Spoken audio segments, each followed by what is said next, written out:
and officially welcome everybody. Um, we're so excited to have you all here today. Welcome to our 1 hour webinar, Making the Invisible Visible, a Regenerative Race and Equity Inquiry.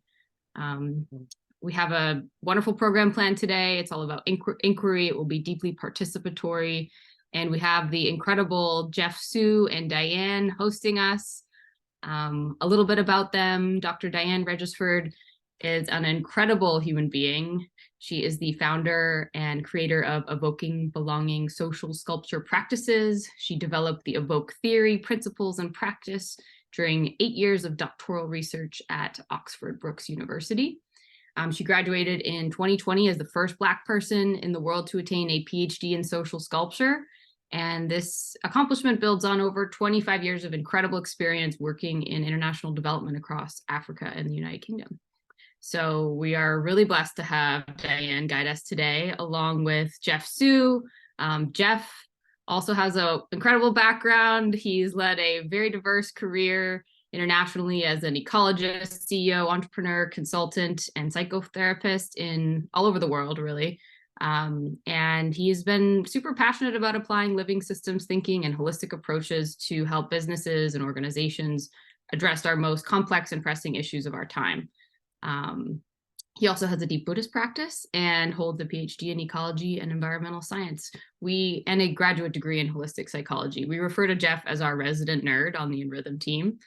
So yeah, we're going to be guided by those two on our journey today. And I realized I forgot to introduce myself. I see many familiar faces on the call, but for those of you I don't know, my name is Alex. I'm a team member here at In Rhythm. And if you have any questions or technical difficulties, or you're looking for something to support you today, feel free to ping me in the chat.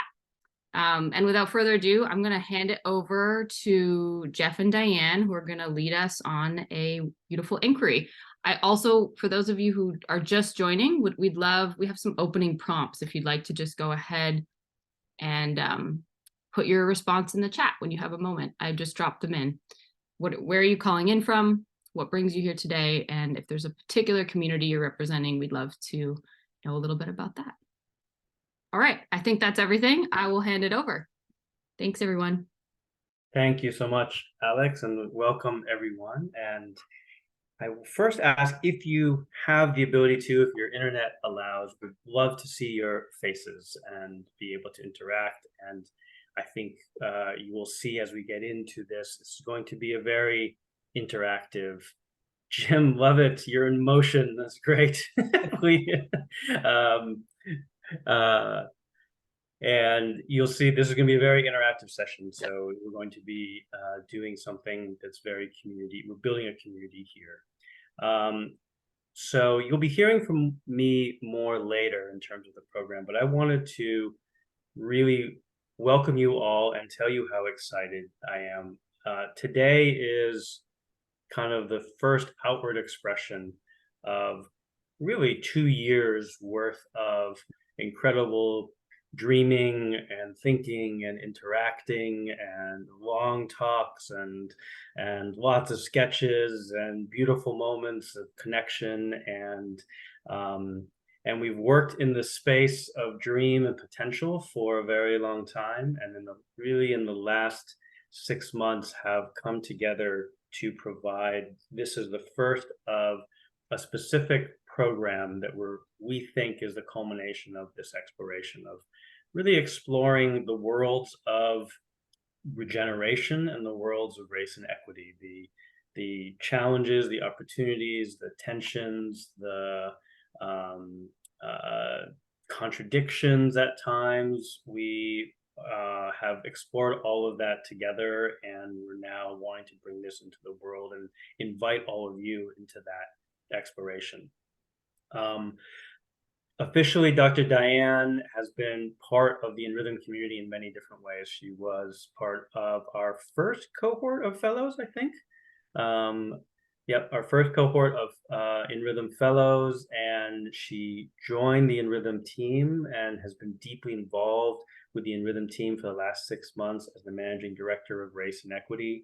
And then we just announced our official partnership this last week around Dr. Diane's Evoking Belonging organization and practice, which you'll learn much more about, and in rhythm. And we're feeling this is really the most aligned way to bring our combined wisdom and work into the world. And so I am incredibly excited to see you all here and excited to invite you into this space. And I'm going to pass it to Dr. Diane first, who will give you a lot more sense of what we're doing today and a little bit of the framing and what we're about to experience. Thank you, Jeff. Always a pleasure. Greetings, good morning, good afternoon, wherever you are in the world. It's a pleasure to be here. And as Jeff said, this has been at least 2 years in germination, probably longer in our hearts and our souls. And the impulse here is to really explore what lies at this intersection between racial justice, regeneration, equity, and I'll add another one to what Jeff shared, healing. How do we heal the harm that has been done over centuries, of oppression? And so we're glad to see you all here. I'd like to get a sense of, I can see your names. I've seen a few responses to the prompts, but I always like to invite some voices into the room. So I'd like to invite a few contributions. Who would like to share what brings them here today? Feel free.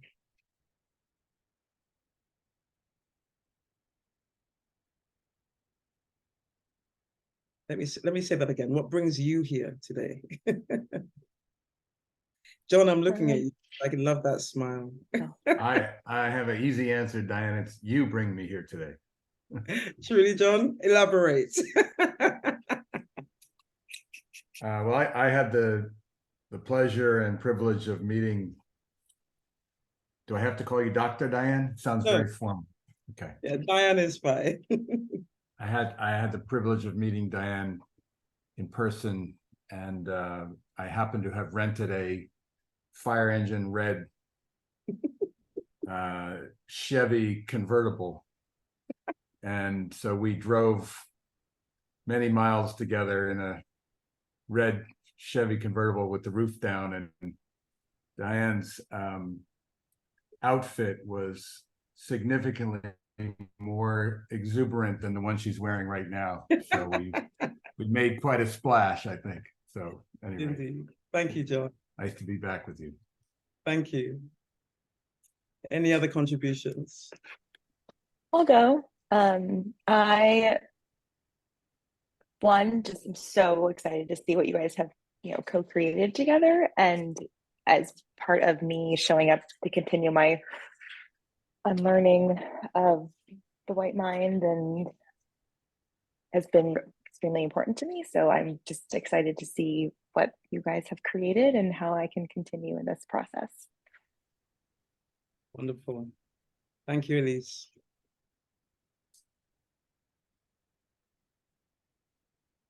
Any others?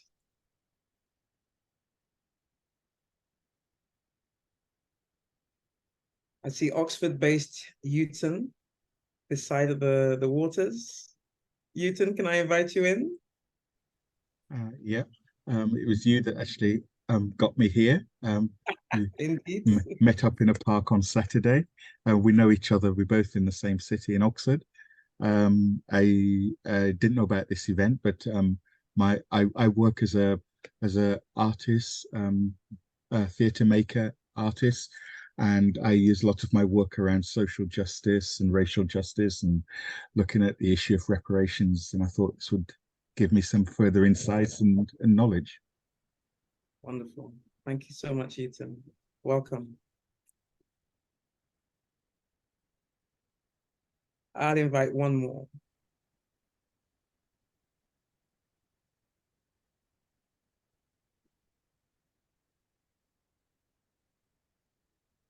All right, seems like that's it for now. Wonderful, wonderful. You're here as a student to learn. Thank you, John. Thank you.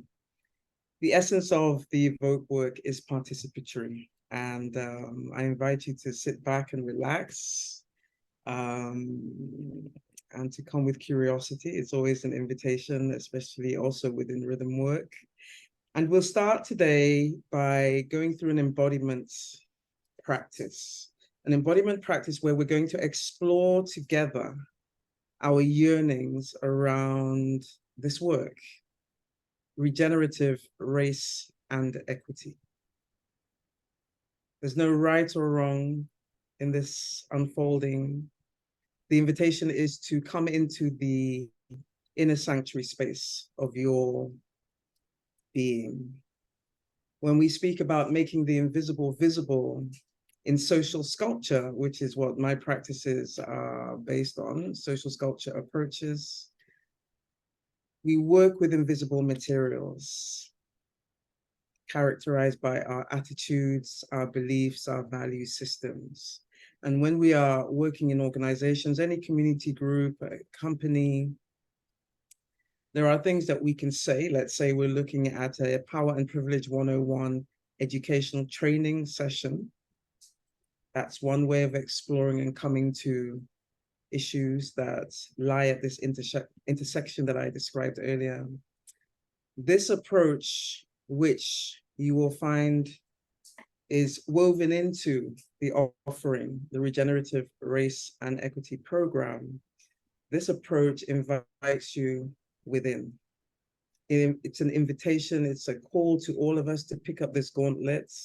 It's a clarion call, in fact, to say that we cannot stand on the outside and address and redress the harm of these past centuries. It's important for all of us, this is the premise, to come to this and to be able to do this in a way that is non-threatening, that is evocative, hence evoking belonging, and in a way where we're able to engender trust within our organizations, our groups, whoever we are working with. Because it will take much more than one session, as we know, to really get to this inner core of what we believe. Sometimes we're not even really clear about what that is, but what we do have are knowings and ways of seeing, being, and doing in the world. And so this is the invitation today.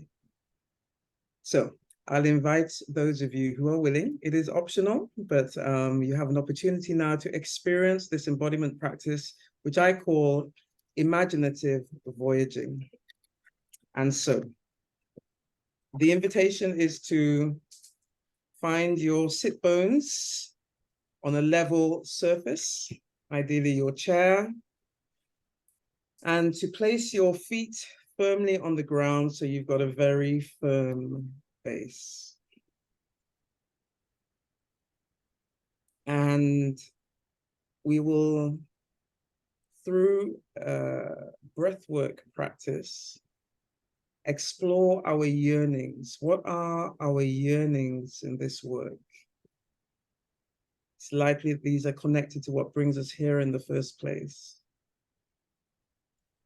And we'll delve in. So I invite you to turn inwards, and as you do so, to lower your eyelids and to really turn within.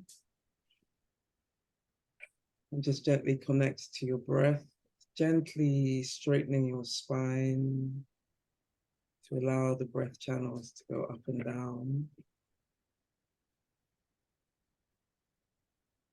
And just sense gently into your inner worlds.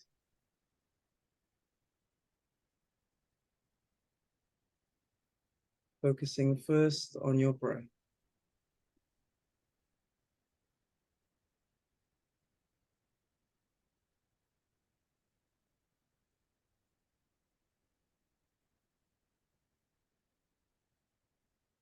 You're invited here to really sink into the body and to lean into what you are feeling.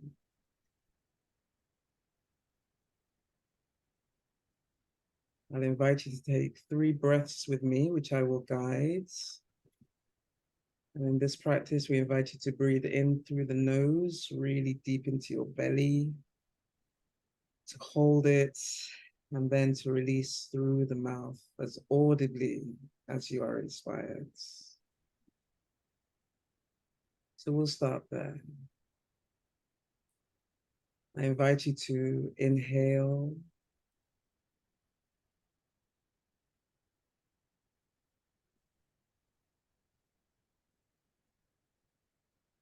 and release.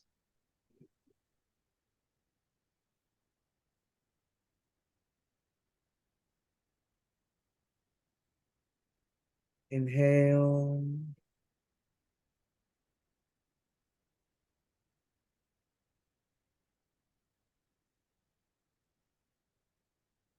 and release.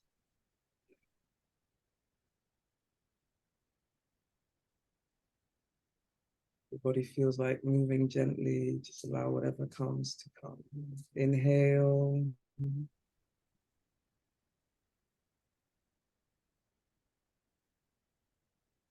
And release.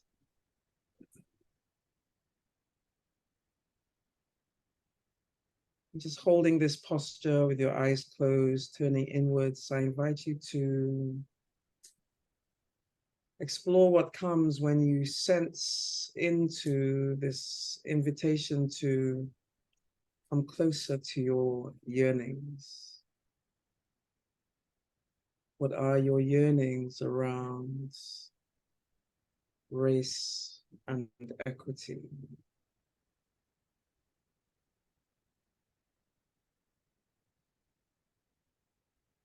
I invite you to hold on to whatever comes.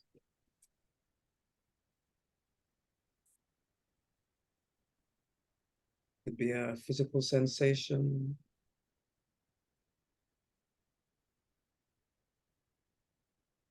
an image.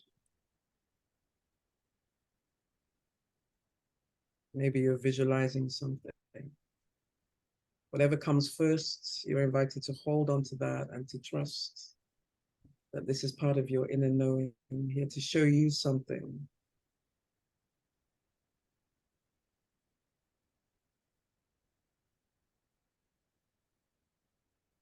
And as we continue with another 3 breaths, I invite you to really breathe into whatever it is that is emerging for you.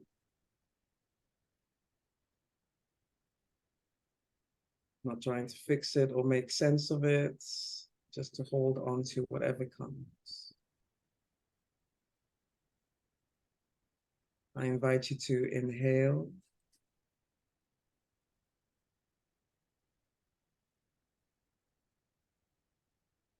And release.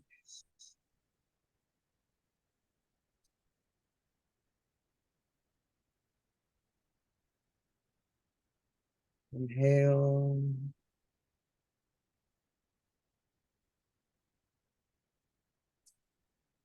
Release.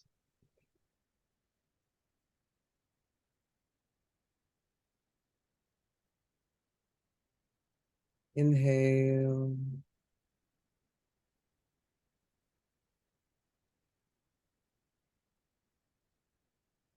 And release.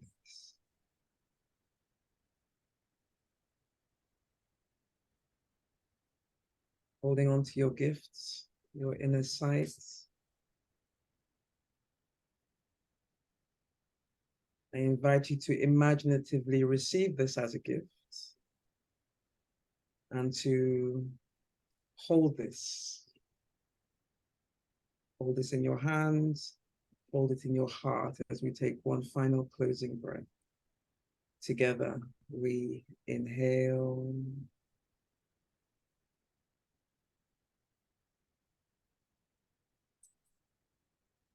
And release.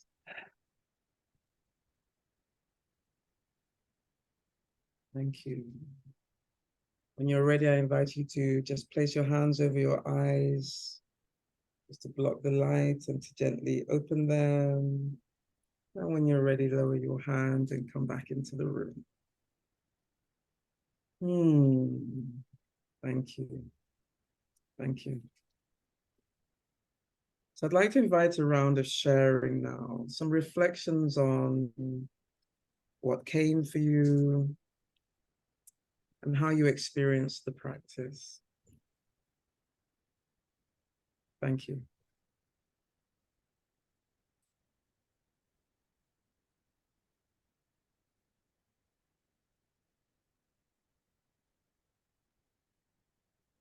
can start us off.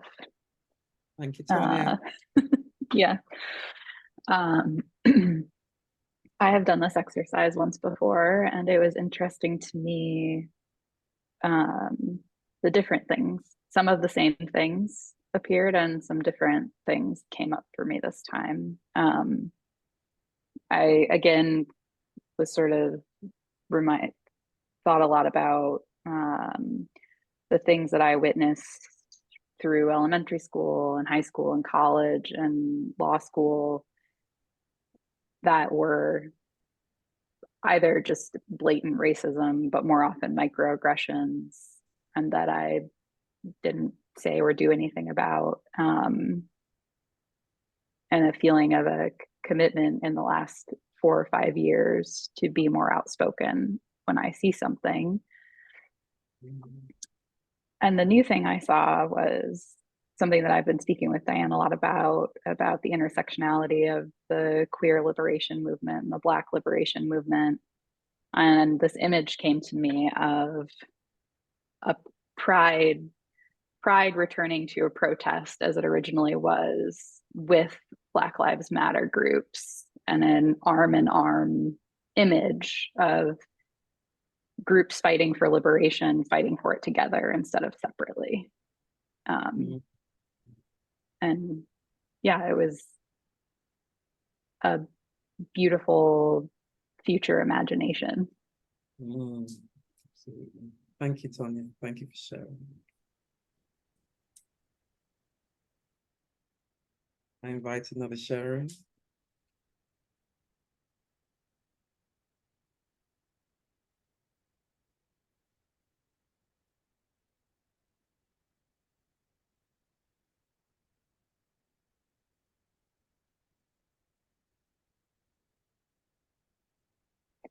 I'll go. For me, to go within, I just felt like this radiation of energy coming up from my heart, and it goes back through my head, and it just all goes into my nose, and my nose gets all tingly. So it looks like this little elongated sparkler. And for me, like, that's like, whenever that happens, that's like my truth, my like very deep truth. So I kind of laugh because it feels like I'm like Rudolph the red-nosed reindeer, like, or like bewitched, where like your little like nose goes off. And as I sat with it, it really is this like aching yearning for the individual health healing process, for there to be space and available nourishment for all individuals to go within and to see how like everyone has their own healing journey to go through, so that we can create a new future of well-being and forgiveness, and creating something that is more, that's healthier for all. So that was mine. Thank you. Thank you, Elise. I'd like to invite one more.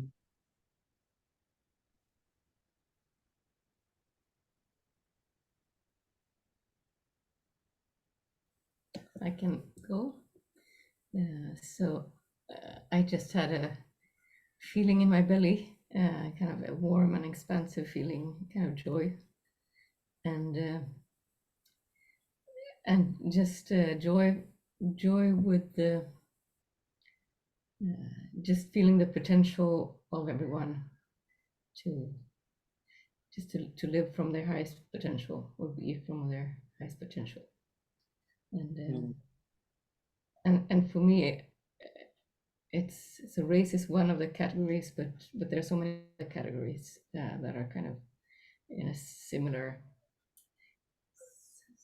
things that diminish people. I happened to meet a man on the street who was a heavy drug user, and he was just expressing things that he needs. He was the same color as I was, but he was also eating a lot of things that just keeps him small. So I guess from anything that keeps people from being their full selves. Sorry, I didn't hear the last part of what you just said. I lost you volume wise. Yeah, anything that keeps people from being their full selves is kind of the opposite of that is where the joy in my belly comes, that kind of seeing that everyone can be their full selves and express themselves. Absolutely. Thank you so much for sharing. Thank you. So I'll close the round of sharing there, but I invite you all to imagine if we were working with your team, your community, your group, that we would do varieties of these kinds of embodiment practices, various ones. They have various expressions. The prompts change. It depends on what we are exploring. What is the inquiry? And this is an invitation for us to find comfort in working into the unknown. Part of what we do with these practices is build capacity to work into the unknown and to also find levels of comfort with not knowing. Because often we do not know, I would say most times, we do not know where we will end up on this journey. The main thing is that we're doing it together, that we come with commitment, that we come with curiosity, that we come with open hearts. And it will take you undoubtedly into vulnerable spaces. It will take us into moments of truth. It will take us into revelations of things that perhaps we had not even contemplated. But this is the call and the opportunity here. And we see this approach as a complement. It's complementary to probably more typical workshop educational approaches around race and equity work. But here I will segue into just a brief overview of the evoked practices, which are essentially inquiry approaches worked through the field of social sculpture. And in social sculpture, there are many ways of describing what social sculpture is. And I could say that we are artists, where it's an expanded form of art. And in social sculpture, we believe that every human being is an artist. Every human being has the opportunity to create, to imagine. And our work as practitioners lies at that intersection between the imagination and transformation. So it's all about transformation, fundamentally. And I remember my professor, Shelley Sachs, would always say, there's only one field of transformation and no one is outside. So my work and my research is participatory. Everyone is included, including the researcher. So therefore, let's say you were to work with Jeff and I, we would also be part of the journey with you, whether it be bearing witness, but we all participate because we are all learning, unlearning as we go. Another fundamental principle of these approaches is Ubuntu, the Bantu African philosophy, which can be referred to, referenced as humanity. I use the words, without you, I do not exist. This speaks to the participatory nature of the work. It speaks to our interconnectedness. This is a term and a concept that will be familiar to many of you in the regenerative space. For me, as I delve deeper into Ubuntu as a cultural practice, I also unearthed the facet which wasn't immediately apparent to me, which was that in our interconnectedness, we also have, therefore, the capacity to co-create. And if we bring this back to the theme of why we're here, to co-create, it was mentioned by, I think it was Anna, was it, that was sharing this interconnectedness, this opportunity to have a future. No, it was Elise, sorry. This future where we can co-create together. And in this co-creation and this participatory approach, the other aspect of this work is embodiment, is that we work with our embodied knowledge. So many of you will have heard this term lived experience, which is very much the lingua franca, definitely the side of the world it is in the UK and across Europe, our lived experience. And there's a lot of moves to bring, let's say, communities of shared lived experience together. And in my work, what I'm exploring is lived experience, and therefore the knowledge that that brings us. What is the lens that we look through our lived experience? And that I look at as experiential knowledge. We have embodied knowledge, some of which we connected to, which expresses itself as motifs, as proverbs, as images, as stories, as physical, emotional experience. And it is my belief that this is as important as any words that we may formulate as we intellectually piece together what it is we are inquiring. And so as we collate all of this data, these are the invisible materials that are being made visible through these practices. So that's a little bit of background in terms of the evoking belonging work. Thank you for your ear. There'll be time for questions and more explorations later. But I'd like to hand back over to Jeff, who will take us a little deeper. Thank you. Great. Thank you so much, Diane. And what you've all experienced, as you can see, is likely very different than other DI trainings or workshops or ones focused on content and information. And I'm going to spend a little time now talking about how the program we've created together will use the evoking and belonging approach that Diane has just led you through, and how we then use that and apply that to operationalize a set of equity commitments for an organization.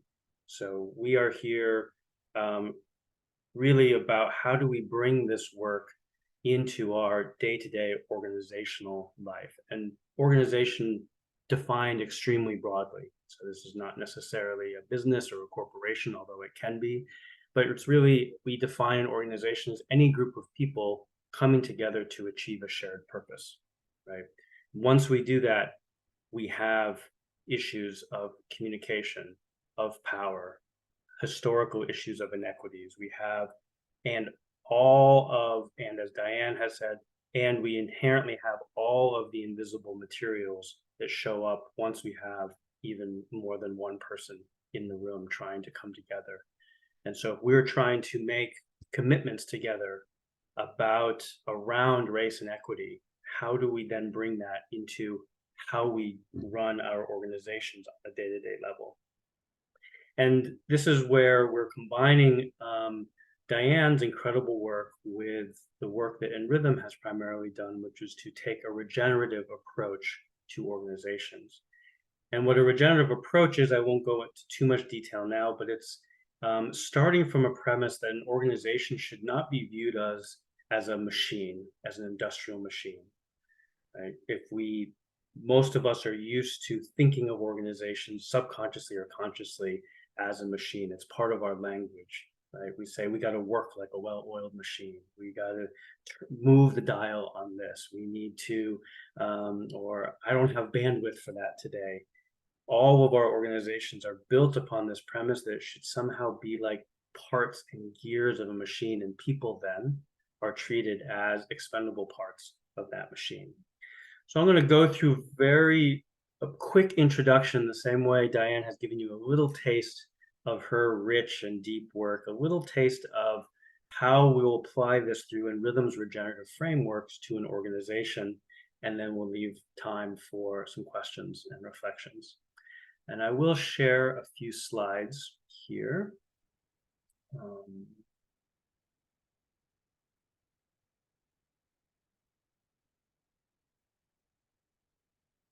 Just to provide some background.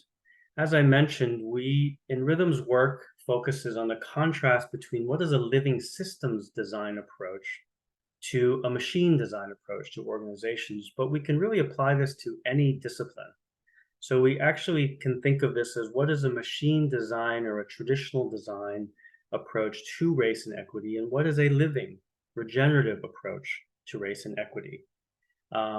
This could be true for agriculture or for architecture. Some of our friends in the room here, good to see you all, have been deeply working this and applying this to what does it mean for architecture. And so this general design contrast is, we know when we start with this idea of a machine as its basis of an organization or even as an approach, we tend to think of and engineer a set of best practices. And in the race and equity world, particularly on this side of the pond and in North America, there's a lot of emphasis on this, that race and equity is about using the right terms, using the right words. And there's a set of performative best practices to meet, like a threshold, and even assess, like a threshold. And this is ironically then part of the same mechanistic and industrial system that has imposed a lot of white supremacist and racist structures in our organizations. And so we really encourage, one of the things I was most excited by when Diane was first exploring this 2 years ago was, what if we let go of that? What if we say there are no best practices? It is unique to each group of people coming together. It is unique to what are the invisible materials that are working for you all, and how do we make them visible to be able to work with them? And that's really at the heart of this partnership, is how do we use these embodied practices, these inquiry practices, to bring forth what's bespoke and unique to your group of people, whoever you are, whoever you're representing, and apply that then to your organization.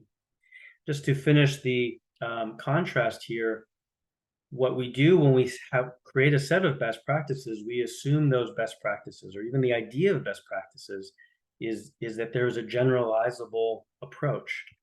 And we end up enforcing a set of prescriptive structures, regulatory structures, to do that. And this ultimately degenerates the system that we're part of. When we take a living systems design approach, we inquire, or we inform ourselves, and we ask, what are the patterns of living systems? And how do we use those patterns to facilitate a set of flexible frameworks that we can then apply to the system that we're a part of? And that's what the Regenerative Race and Equity program will do, specifically around race and equity. How do we take the unique materials that's part of each of your organization, apply a set of living systems patterns that I'll talk about in a moment, and create a bespoke set of equity commitments for your organization to then apply into your day-to-day operations.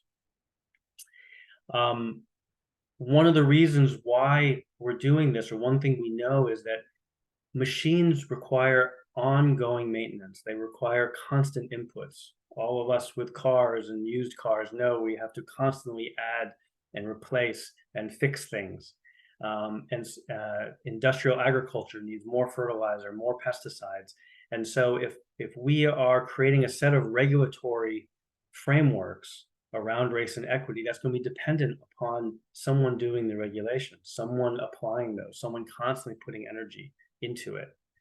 Versus a living system design requires, quote unquote, less energy or less external inputs, because it recognizes that living systems self-organize, they self-maintain. And so we're creating an approach that says, how do we embody our own commitments to race and equity and self-organize and self-maintain around those commitments for our organization? And we know this requires a shift in perspectives and operations. We recognize that in rhythm, there are patterns we can recognize about living systems that make them very unique from non-living systems. And if we design our commitments and our operations around these patterns, then we are creating this living system, this evolving system. I won't go through this in too much detail, but these are just 6 patterns. We could recognize less, we could recognize more. We have found these to be very useful, whether we're to design around, to say if we're creating a set of commitments or a set of policies around race and equity, and we want those to be living, then they should align with these patterns. So the first is holism, that we can only think of living systems from a holistic perspective, that life itself is an emergent phenomenon. We can't just look at the parts of a system to understand the whole system. That in living systems, we know there's a type of regeneration resilience that's dependent on a wide diversity of all the interdependent relationships in that system. We know that each living system is unique, that we can recognize patterns, but we need to understand the uniqueness of every member of the system, as well as how each system is unique in its expression in time and place and context. Living systems evolve, they change, life responds to and actively creates conditions to support life. We know that living systems are not hierarchical and they're not centrally controlled. They're inherently nodal, meaning there are many places of activity and energy and information and decision making, and so we call this nodal, that the process of living is decentralized and distributed. Energy and resources are decentralized and distributed. And living systems are developmental, and living systems, the development not just of the whole or a small set of individuals, but every individual in that system. And so what the race and equity program will do is take what you've experienced. Obviously, there's a lot more to it. Diana's just given you a quick taste of this embodied inquiry, or evocative inquiry, as well as looking at the living systems patterns, and help your organization, your unique group of people, create a set of commitments you are wanting to make to equity. And then we're going to use those commitments, and those of you familiar with Rhythm's work will recognize this is our regenerative framework. This is a framework, a holistic way to understand organizations. And this program will help you apply those equity commitments into this framework across every aspect of your organization. So very briefly, we know, and this is shown as a set of different columns or elements, but one can think of this framework like turning layers on and off of Google Maps or your digital maps. Every layer is equally important to the other, and they all add information to one another. And so the first layer is what we call the context. Why are you coming together? What's your shared purpose? What are the behaviors and quality of life you're creating? And what are the nested systems that your organization is dependent on? So applying your equity commitments to that, we would be asking the questions of, well, now that you've gone through this work, you've made the invisible visible, you've made these equity commitments, is there anything about your shared purpose that needs to change based upon that? Is there anything around your behaviors and how you define a good quality of life that needs to change because of what's been unearthed in your equity commitments? Is there anything that needs to change about how you understand the communities that you affect and the communities that you are dependent on? Are there any historic issues of inequities, historic issues of power that need to be addressed? This is where we would ask those questions.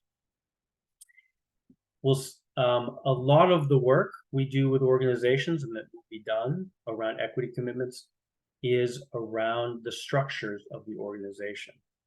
So structures are what we put in place to organize ourselves. And in traditional organizations, these are primarily only built with work in mind, right? Sales quotas, performance evaluations, accountability structures. And from a regenerative perspective, we say structures need to be built with the health of the organization in mind. And a healthy organization is only healthy when it's an equitable organization. So what needs to change based upon our equity commitments? What needs to change about how we've designed our roles and responsibilities? Is it reinforcing historic inequities, or is it actually creating opportunities that have not been there for communities before? How is communication structures? Are they equitable? Who has information and who does not have information in an organization is one of the key centers of power.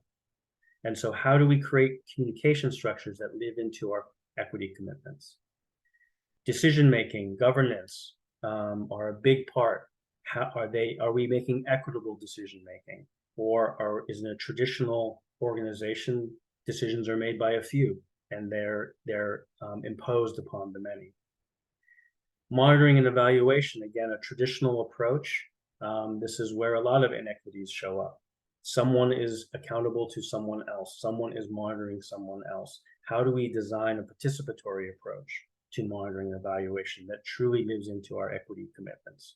And of course, ownership issues. Who is owning the organization? Who is benefiting from the growth of the organization? Is it equitably distributed, or is it traditionally designed to focus on a few? The work of the organization is what we do to live out our context.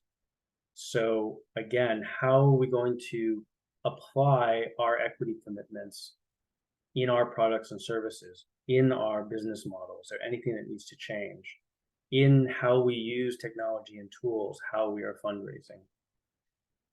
And then the last column is our real goal. This is true for, Diane mentioned, a key aspect of this work is being comfortable with the unknown and allowing for emergence, allowing for there is a outcome that we cannot predict right now, is inherently part of this work.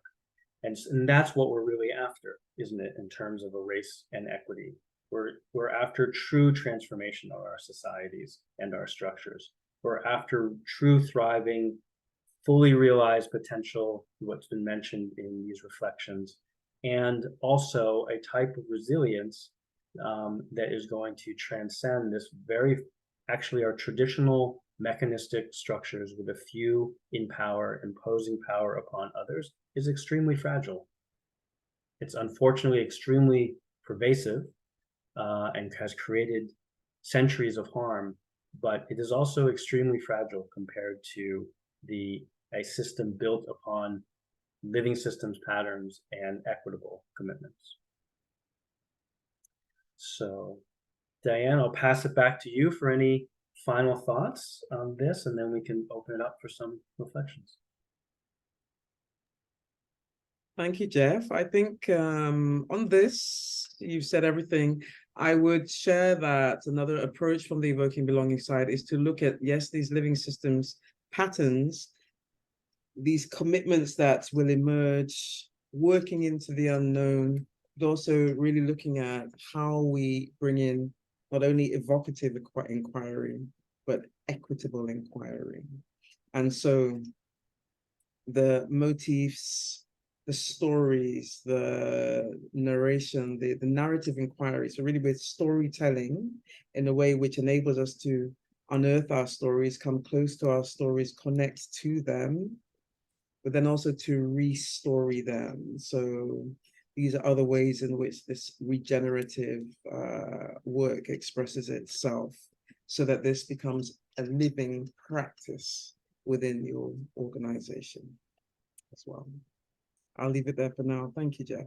Thank you, Diane. Before we open it up for some questions, reflections, just want to leave you with how to work with this and how to work with us. So we know our focus really is on organizations, because we know so much present day and past harm is being expressed in our workplaces, in our organizations, in all sectors, nonprofit, for-profit, government.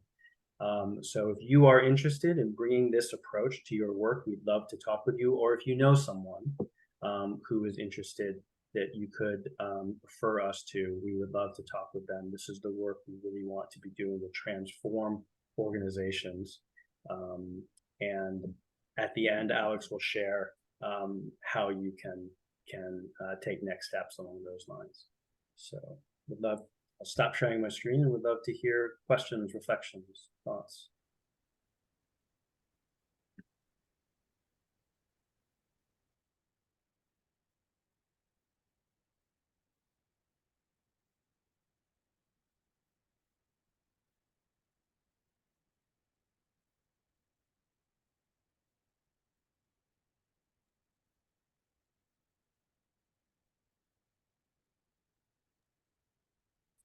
Anything unfolding? What's unfolding within? John. I'll jump in. I have the the advantage over others of having seen the in rhythm framework more than once. I guess what I'm my reflection is that I find the I guess I would say it's not I struggle. It's not intuitive to me, even though I'm familiar with the framework, and I'm struggling to understand why that is. So I'm just being candid, and then I think the piece that is intuitive and resonates strongly is this idea of unlocking potential that we can't see as a result of, in my language, the empowered participation of the true empowered participation of all members of a group that we've either intentionally or unintentionally blocked in the past. And that part I get very excited about, like just imagining what that might be if we actually seriously do this, not, as you said, Jeff, put goals and KPIs and check boxes, but seriously do it. So kind of a confused muddling. Thank you, John. Thank you for your sharing. Yeah, Any other? thank you. Sorry, Jeff, carry on. Maybe I'll comment on one thing, which is maybe have you reflect, John, on, I think we're always, one, this is a very brief webinar, so we can't go into too much detail. But also, I think by design, the one easy thing about KPIs and performative measures and best practices is they're really easy to understand. Which is why governments like to fund it, which is why it's easy to quantify. And so there's inherently part of this process, because we're giving you just a taste that is so, it's unique to each context, that it's almost, I think, I've been learning this from Diane, even in this webinar, I was like, oh, Diane, can you give them a little more structure about what they're going to do? And she's like, no, that takes away the experience. That takes away the immediacy, that takes away the embodiment. So I think it is inherently, even in how we're presenting this, a little bit of being comfortable with the unknown. Yeah. So you succeeded. Thank you. Venus and Anna, I hope I pronounced that correctly. You did. That's that's lovely. Yeah, thanks. Yeah, so I just had the privilege of working with Jeff in the design lab, applying this framework, and one of the parts it was just 3 weeks, so it was kind of brief, but we really got an idea of how to apply it. It was really lovely, and one of the parts that we didn't go into very much was the equity one. So I mean, I kind of had the idea. I mean, knowing enough of about things, I thought that of course I can apply an equity lens, kind of intersectional equity and so on. But what I found now, when you were speaking about this, Jeff, really, when you were talking about how to apply this to that framework, was really kind of a so difficult to put words on it, but kind of a longing to be in that space where we're really being able to reflect on what would this look like, and just kind of looking at the different yeah, kind of. So what would it be if actually looking into more circles than just our organizations? But how does it affect Mother Earth? How does it affect the community? How does it affect yeah, different stakeholders and so on? And just yeah, I guess it would be a privilege to be able to discover a lot more in a lot more depth and embodiment what the equity lens could be. And I guess that would just be a starting point, because then it would be kind of a initiation to then keep working with that lens. Exactly. Absolutely. Thank you. Thank you for your sharing. Kent, I see your hand is up. Yeah, thank you for your sharing. A lot goes off in my mind here. As you can see, I am an old white guy, and I work with a couple of clients who are African American Indigenous, American Indigenous. And I appreciated what you said, Diane, about the storytelling, which is really in my mind a lot, and the capacity to understand beyond whatever a key performance index is or the other mechanistic tools don't really reveal, and the capacity to understand by hearing the stories. And and I'm pretty, in so many ways, I'm pretty clueless. I'm unaware. And I think it is in the flavor of the stories. And so I'm certainly curious more about how to draw out those stories and to hear them, because those are the one things that oftentimes come home in terms of understanding. Thank you.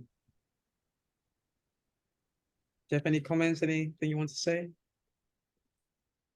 No, thank you. Thank you, Kent. Yeah. Sarai, again, I hope I'm pronouncing that correctly. That was perfect. Good afternoon, good afternoon, everyone. Please excuse my voice. It's going, and excuse my lateness as well.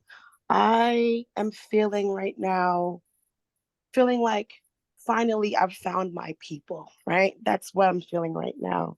I always say, anytime I write a bio or I teach with my students, I always introduce myself as being juxtaposed between a life of rhythm and a life of healing and peace, right? So every aspect of my life is sort of existed in this rhythmic way, in one way or the other. And as a dancer and a performer, there's this certain type of rhythmic embodiment that kind of like plagues my thoughts in any which way or form. It's somehow, some way I'm thinking rhythmically. I'm dancing down the street. I'm hearing a song a different way. It happens all the time. But when you work in city government like I do, I've often found it fairly difficult to fully bring that part of me to the work. So I recently took on the role as an equity liaison, and I'm sort of working my way through what this role is, not only for my agency and for the city of New York, but what would or could it look like to bring that full rhythmic embodiment of how I exist to this equity work. So although I was late and this framework is feeling like, finally, finally, there are people out there that get it. And I've never really figured out how to bring that to equity work, to bring that to the boardroom, right? And I think this is it. So I'm really excited to see what I can learn from this experience. So thank you.